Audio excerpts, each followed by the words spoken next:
Hi friends, today we will start a new chapter that is Lost Spring by Anas Jung. So let's get started. Sometimes I find a rupee in the garbage. Why do you do this? I ask Sahib, whom I encounter every morning scrounging for gold in the garbage dumps of my neighborhood. Sahib left his home long ago. Set amidst the green fields of Dhaka, his home is not even a distant memory. There were many storms that swept away their fields and homes, his mother tells him. That's why they left, looking for gold in the big city where he now lives. I have nothing else to do, he mutters, looking away. Go to school, I say glibly, realizing immediately how hollow the advice must sound. There is no school in my neighborhood. When they build one, I will go. If I start a school, will you come? I ask, half joking. Yes, he says, smiling broadly. A few days later I see him running up to me. Is your school ready? It takes longer to build a school, I say, embarrassed at having made a promise that was not meant. But promises like mine abound in every corner of his bleak world. After months of knowing him, I ask him his name. Sahibi Alam, he announces. He does not know what it means. If he knew its meaning, Lord of the Universe, he would have a hard time believing it. Unaware of what his name represents, he roams the streets with his friends, an army of barefoot boys who appear like the morning birds and disappear at noon. Over the months, I have come to recognize each of them. Why aren't you wearing chappals? I ask one. My mother did not bring them down from the shelf, he answers simply. Even if she did, he will throw them off, adds another who is wearing shoes that do not match. When I comment on it, he shuffles his feet and says nothing. I want shoes, says a third boy who has never owned a pair all his life. Traveling across the country, I have seen children walking barefoot, in cities, on village roads. It is not lack of money but a tradition to stay barefoot, is one explanation. I wonder if this is only an excuse to explain away a perpetual state of poverty. I remember a story a man from Udupi once told me. As a young boy he would go to school past an old temple, where his father was a priest.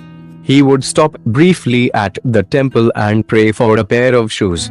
30 years later I visited his town and the temple, which was now drowned in an air of desolation. In the backyard, where lived the new priest, there were red and white plastic chairs. A young boy dressed in a grey uniform, wearing socks and shoes, arrived panting and threw his school bag on a folding bed. Looking at the boy, I remembered the prayer another boy had made to the goddess when he had finally got a pair of shoes. Let me never lose them, the goddess had granted his prayer. Young boys like the son of the priest now wore shoes. But many others like the ragpikers in my neighborhood remain shoeless. My acquaintance with the barefoot ragpikers leads me to Simapuri, a place on the periphery of Delhi yet miles away from it, metaphorically.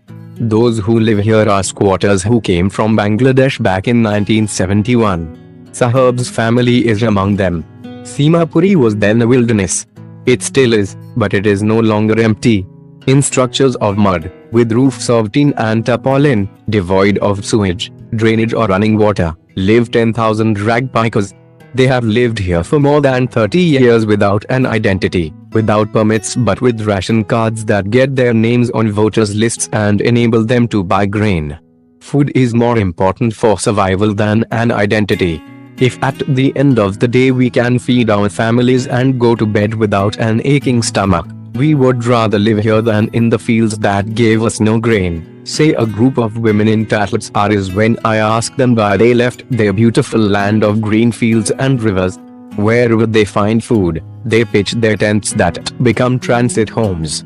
Children grow up in them, becoming partners in survival. And survival in Simapuri means rag picking. Through the years, it has acquired the proportions of a fine art. Garbage to them is gold. It is their daily bread, a roof over their heads, even if it is a leaking roof. But for a child it is even more. I sometimes find a rupee, even a 10 rupee note, Sahib says, his eyes lighting up. When you can find a silver coin in a heap of garbage, you don't stop scrounging, for there is hope of finding more. It seems that for children, garbage has a meaning different from what it means to their parents. For the children it is wrapped in wonder, for the elders it is a means of survival. One winter morning I see Sahib standing by the fenced gate of the neighborhood club, watching two young men dressed in white, playing tennis. I like the game, he hums, content to watch it standing behind the fence. I go inside when no one is around, he admits. The gatekeeper lets me use the swing. Sahib too is wearing tennis shoes that look strange over his discolored shirt and shorts. Someone gave them to me, he says in the manner of an explanation. The fact that they are discarded shoes of some rich boy, who perhaps refused to wear them because of a hole in one of them, does not bother him. For one who has walked barefoot, even shoes with a hole is a dream come true. But the game he is watching so intently is out of his reach. This morning, Sahib is on his way to the milk booth. In his hand is a steel canister. I now work in a tea stall down the road, he says, pointing in the distance. I'm paid 800 rupees and all my meals. Does he like the job? I ask. His face, I see, has lost the carefree look. The steel canister seems heavier than the plastic bag he would carry so lightly over his shoulder. The bag was his. The canister belongs to the man who owns the tea shop. Sahib is no longer his own master. I want to drive a car. Mukesh insists on being his own master. I will be a motor mechanic, he announces. Do you know anything about cars? I ask. I will learn to drive a car, he answers, looking straight into my eyes. His dream looms like a mirage amidst the dust of streets that fill his town Firozabad, famous for its bangles. Every other family in Firozabad is engaged in making bangles. It is the center of India's glass-blowing industry, where families have spent generations working around furnaces, welding glass, making bangles for all the women in the land, it seems. Mukesh's family is among them. None of them know that it is illegal for children like him to work in the glass furnaces with high temperatures, in dinky cells without air and light, that the law, if enforced, could get him and all those 20,000 children out of the hot furnaces where they slog their daylight hours, often losing the brightness of their eyes. Mukesh's eyes beam as he volunteers to take me home, which he proudly says is being rebuilt. We walk down stinking lanes choked with garbage, past homes that remain hovels with crumbling walls, wobbly doors, no windows, crowded with families of humans and animals coexisting in a primeval state. He stops at the door of one such house, bangs a wobbly iron door with his foot, and pushes it open. We enter a half-built shack. In one part of it, thatched with dead grass, is a firewood stove over which sits a large vessel of sizzling spinach leaves. On the ground, in large aluminium platters, are more chopped vegetables. A frail young woman is cooking the evening meal for the whole family. Through eyes filled with smoke she smiles. She is the wife of Mukesh's elder brother. Not much older in years, she has begun to command respect as the Bahu, the daughter-in-law of the house, already in charge of 3 men, her husband, Mukesh, and their father. When the older man enters, she gently withdraws behind the broken wall and brings her veil closer to her face. As custom demands, daughters-in-law must veil their faces but for male elders. In this case the elder is an impoverished bangle maker. Despite long years of hard labor, first as a tailor, then a bangle maker, he has failed to renovate a house, send his 2 sons to school. All he has managed to do is teach them what he knows, the art of making bangles.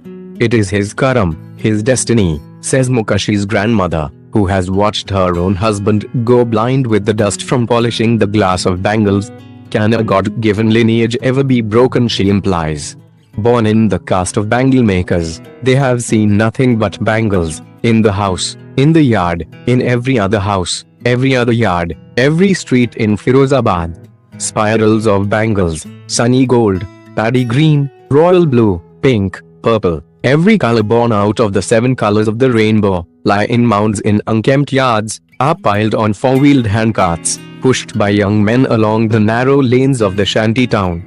And in dark hutments, next to lines of flames of flickering oil lamps, sit boys and girls with their fathers and mothers, welding pieces of colored glass into circles of bangles. Their eyes are more adjusted to the dark than to the light outside. That is why they often end up losing their eyesight before they become adults. Savita, a young girl in a drab pink dress, sits alongside an elderly woman, soldering pieces of glass.